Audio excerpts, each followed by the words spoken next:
গার্লফ্রেন্ডের ছবি পর্যন্ত নিয়ে ফাত্রামি শুরু করছে যে এত সুন্দর সম্পর্ক ছিল। কত সুন্দর সম্পর্ক ছিল যে এই ছবিটা ভাইরাল করতেছো, অ্যানিভার্সারি কেক কাটতেছি, আমার শাড়ির সাথে ম্যাচিং করে পাঞ্জাবি কিনে তার জন্য রেখে দিছি আমার বাবার দেওয়ার টাকা।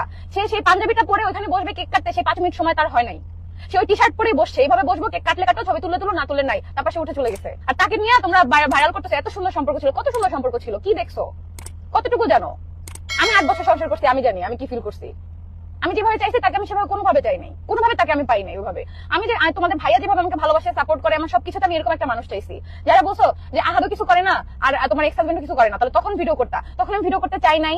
আমাকে কি বলছে জানো, তোমার ভিডিও কে দেখবে, আমার লাইভ কি সে দেখবে না? অবশ্যই তার কারণে এটা যাবে যে আমি লাইভে তার কথা এগুলো বলছি। সে পারলে এসে বলুক যে এটা মিথ্যা। আমি যখন ওকে বলছি যে দেখো তুমি যেহেতু কিছু করতেছো না, বা আমাদের সমস্যা এভাবে, বাবু বড় হয়ে যাচ্ছে, 8 বছর হয়েছে, আমি আর কত কষ্ট করবো। আমি ব্লগ শুরু করি, ভিডিও শুরু করি, ব্লগ নামও তখন জানি না যে পেজ থেকে নাকি টাকা ইনকাম করা যায়, ইউটিউব থেকে টাকা ইনকাম করা যায়। তখন আমি তোহিদ আফ্রিদির ব্লগ দেখতাম অনেক, পরে আমি জানছি যে হ্যাঁ টাকা ইনকাম করা যায়। ওরই একটা ভাগ্না আছে, ও বলছে হ্যাঁ মামি ইউটিউবে ভিডিও করে টাকা ইনকাম করা যায়। তারা যদি এখন কোনোভাবে ভুলেও শুনে যে আমি আখিকে আনতে যাবো কখনো বা যাচ্ছি, সাথে সাথে বলবে আখি এখন লাইভ করতেছে, টাকা হয়েছে, এই জন্য হচ্ছে আখিকে আনতে গেছে। আর আখির যদি শুনে যে আখি আসতে চাচ্ছে কোনোভাবে, তখন বলবে কি দেখছো মেয়েটা কত চেষ্টা, আসার জন্য নাটক করছিল, আসলে এতদিন সব নাটক করছে, এখন ঠিকই আবার গেল।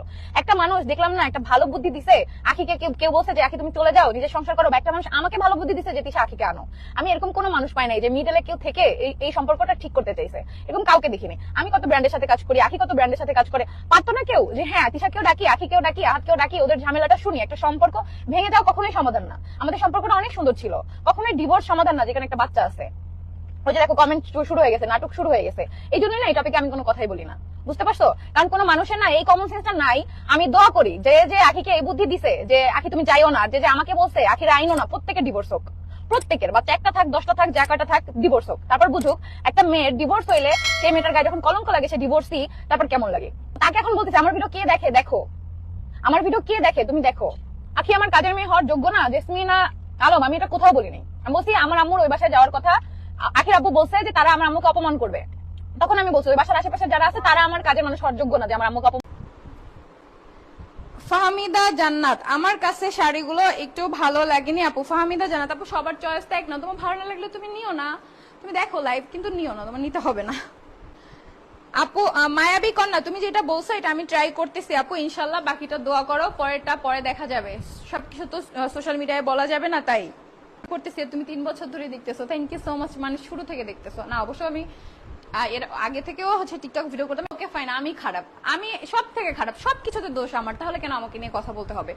আমার তো কাউকে নিয়ে কথা বলার রুচিও আসে না, তাহলে আমাকে নিয়েই কেন টপিক বানাইতে হবে, আমাকে নিয়ে কেন ক্যাপশন দিতে হবে?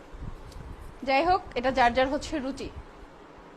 বাচ্চা হচ্ছে আকাশের চাঁদের মতো, আকাশে চাঁদ উঠলে কি কেউ লুকায় রাখতে পারে? সো বাচ্চাও হইলেও দেখতে পারবা, না হইলেও দেখতে পারবা, অপেক্ষা করো, ধৈর্য ধরো। 3 মাসে কারো বাচ্চা ডেলিভারি হয় না। পরে আমার অ্যাডমিনরা ধুইতেছে, এটা দেখলাম।